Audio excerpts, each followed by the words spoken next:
Hello, my friends, and happy Saturday. Super Saturday, super Saturday. Any Saturday is super in my opinion. Today is March 22nd. Thank you for being here. Wow, March is just marching on away, right? Wow. All right, my friends. Well, let's just say a prayer and get going so we can go about our business this weekend. Lord, thank you for this time together. Thank you for every single soul represented here today. We pray for them and everyone that they love. Please grant us wisdom, knowledge, and understanding to comprehend your wonderful, inspirational texts. In Jesus' name, amen. All right, my friends. So, continuing our read through the chronological Bible, that schedule puts us at today. We will be reading Joshua 3 through 6. So we got 4 chapters to go. They're not very long, so that's a nice thing. But before we move forward, let's do a quick review of what we learned yesterday. According to me, of course. So in my notes, what I kind of really gleaned, the really important parts. So Moses, chapter 33 was, not Moses, but Deuteronomy, excuse me. You know, we lost Moses. He's heavy on my mind, apparently. So Deuteronomy 33 was Moses's final blessing to Israel. And so I love how he called them all together, the heads of all the tribes.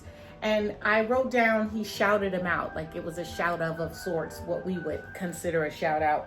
And it was some, description of each tribe and blessings on them to, as they go on without him. Chapter 34 was the actual death of Moses. So he went up to the land. He went to the plains of Moab at Mount Nebo as God instructed him. You can go up and look over and see the promised land, but you will not enter.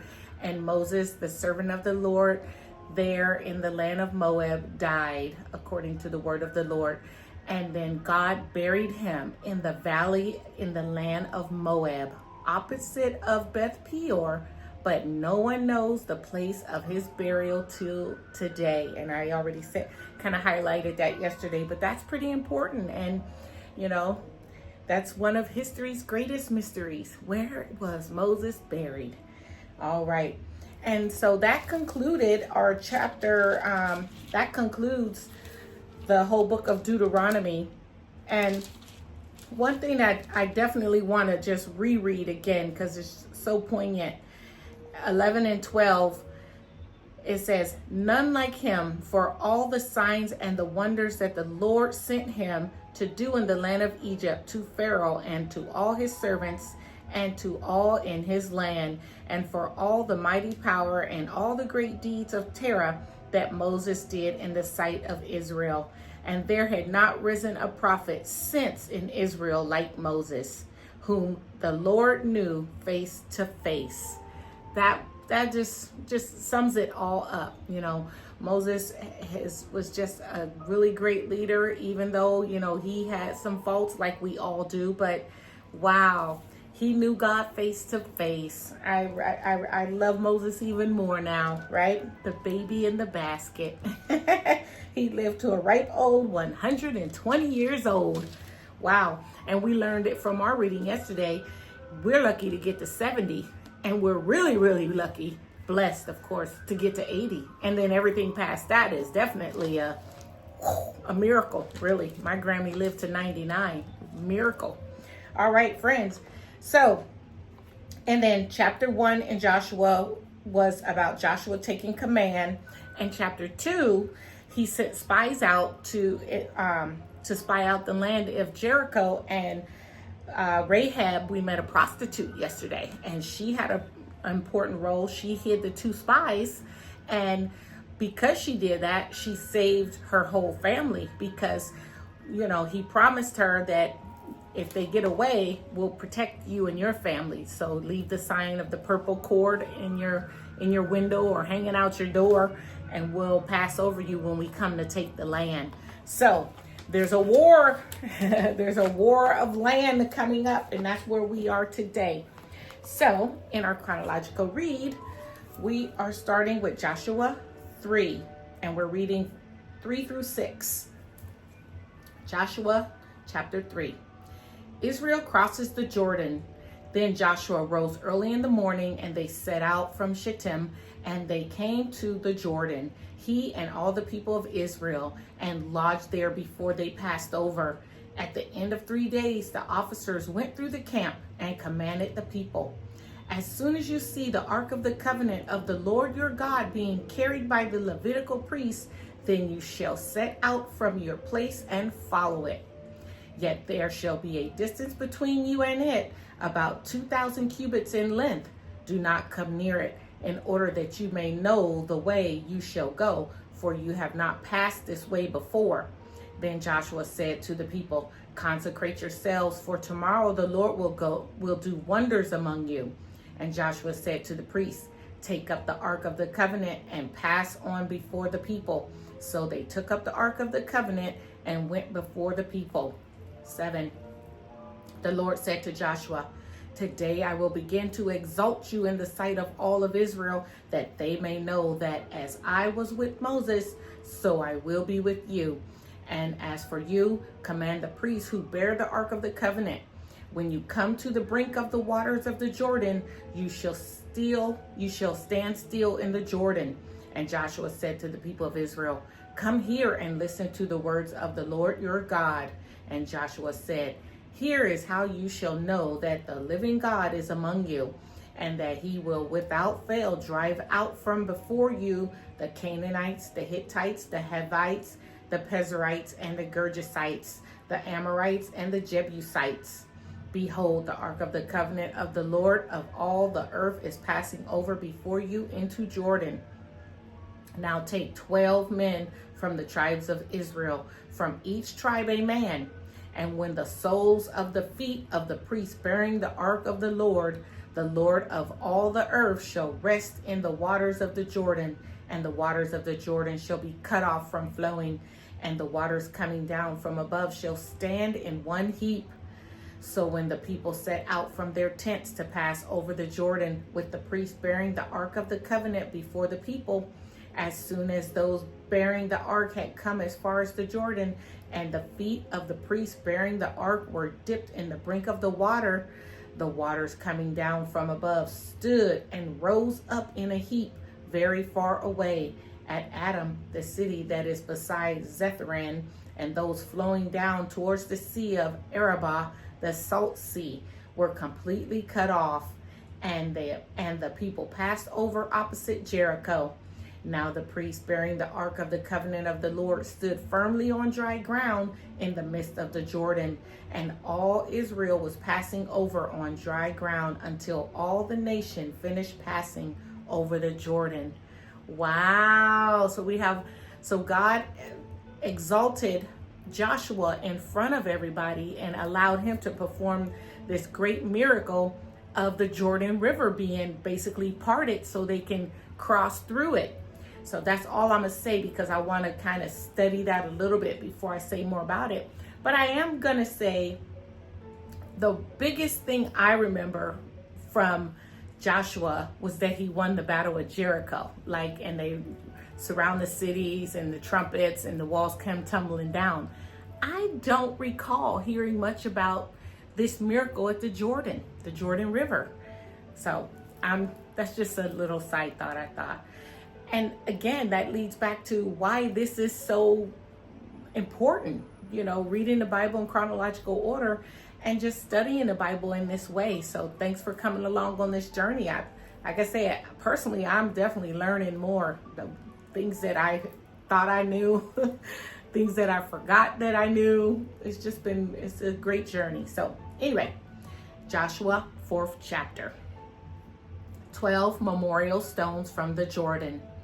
When all the nation had finished passing over the Jordan, the Lord said to Joshua, take 12 men from the people, from each tribe a man, and command them, saying, take 12 stones from here out of the midst of the Jordan, from the very place where the priest's feet stood firmly, and bring them over with you, and lay them down in the place where you lodge tonight. Then Joshua called the 12 men from the people of Israel, whom he had appointed, a man from each tribe. And Joshua said to them, Pass on before the ark of the Lord your God into the midst of the Jordan, and take up each of you a stone upon his shoulder, according to the number of the tribes of the people of Israel, that this may be a sign among you. When your children ask in time to come, what do those stones mean to you?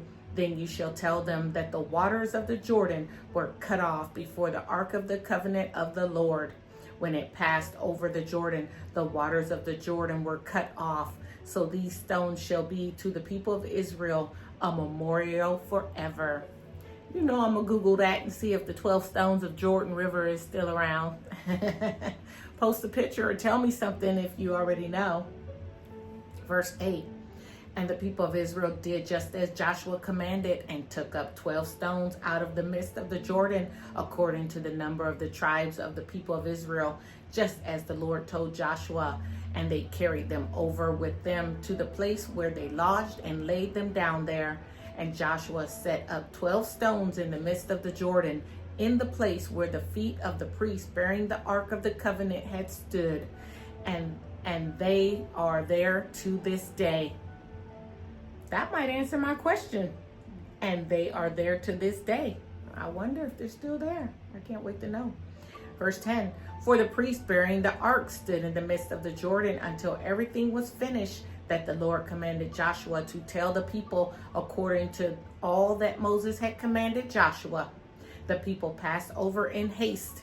And when all the people had finished passing over, the ark of the Lord and the priests passed over before the people.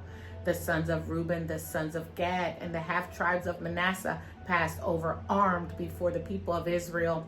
And Moses had told them, about 40,000 ready for war passed over before the Lord for battle to the plains of Jericho.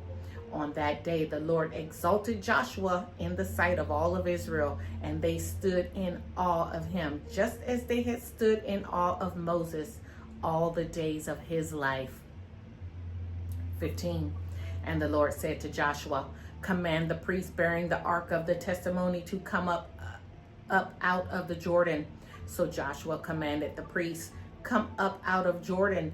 And when the priests bearing the ark of the covenant of the Lord came up from the midst of the Jordan, and the soles of the priests' feet were lifted up on dry ground, the waters of the Jordan returned to their place and overflowed all its banks as before. 19.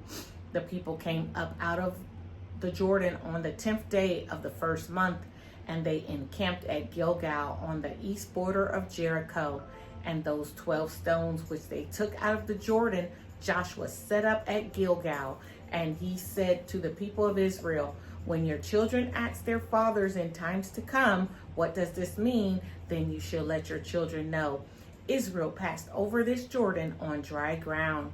For the Lord your God dried up the waters of the Jordan for you until you passed over, as the Lord your God did to the Red Sea, which he dried up for us until we passed over, so that all the people of the earth may know that the lands of the Lord is mighty, that you may fear the Lord your God forever. Wow.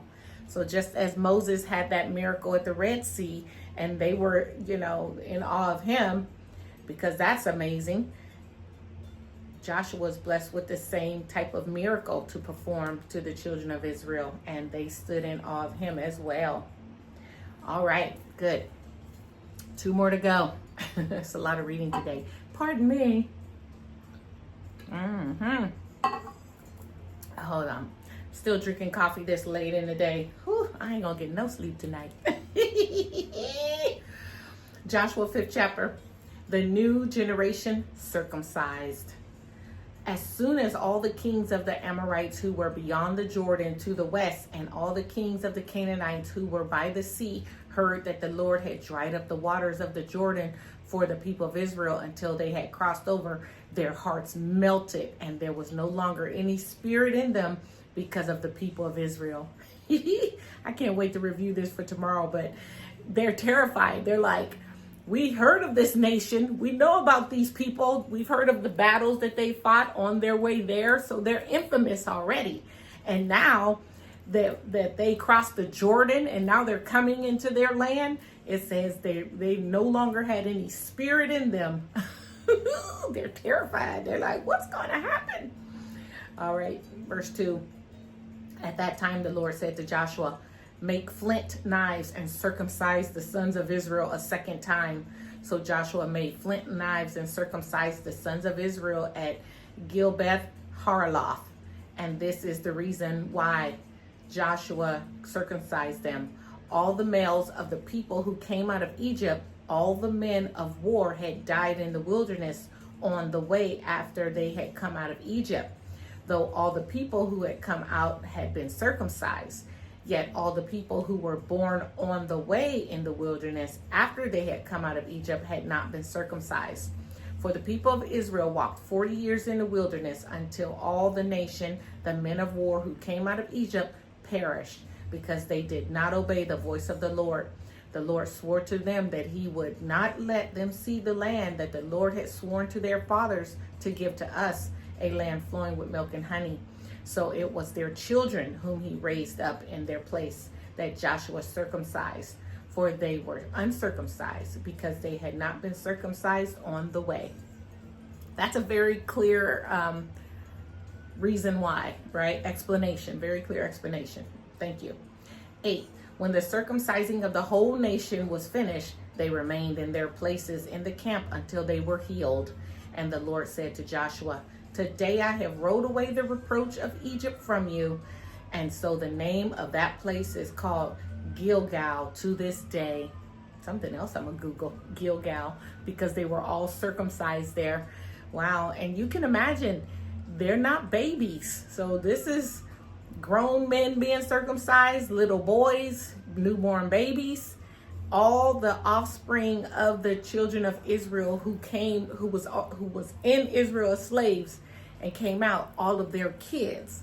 So because like I said, the original generation are all dead now, but all their kids, their generation. So wow, you can imagine. But at least they got to stay there until they were all healed. It doesn't say how long. All right. The first Passover in Canaan, verse 10. While the people of Israel were encamped at Gilgal, they kept the Passover on the 14th day of the month in the evening of the plains of Jericho. And the day after the Passover, on that very day, they ate of the produce of the land, unleavened cakes and parched grain. And the manna ceased the day after they ate of the produce of the land, and there was no longer manna for the people of Israel, but they ate of the fruit of the land of Canaan that year. Oh, because remember, for 40 years, they've been eating just manna, because they never settled to grow their own crops and da-da-da-da. But now they're finally going to be able to eat fruit. That's amazing. I can't imagine eating manna for 40 years. Oh, almost done. 13. The commander of the Lord's army.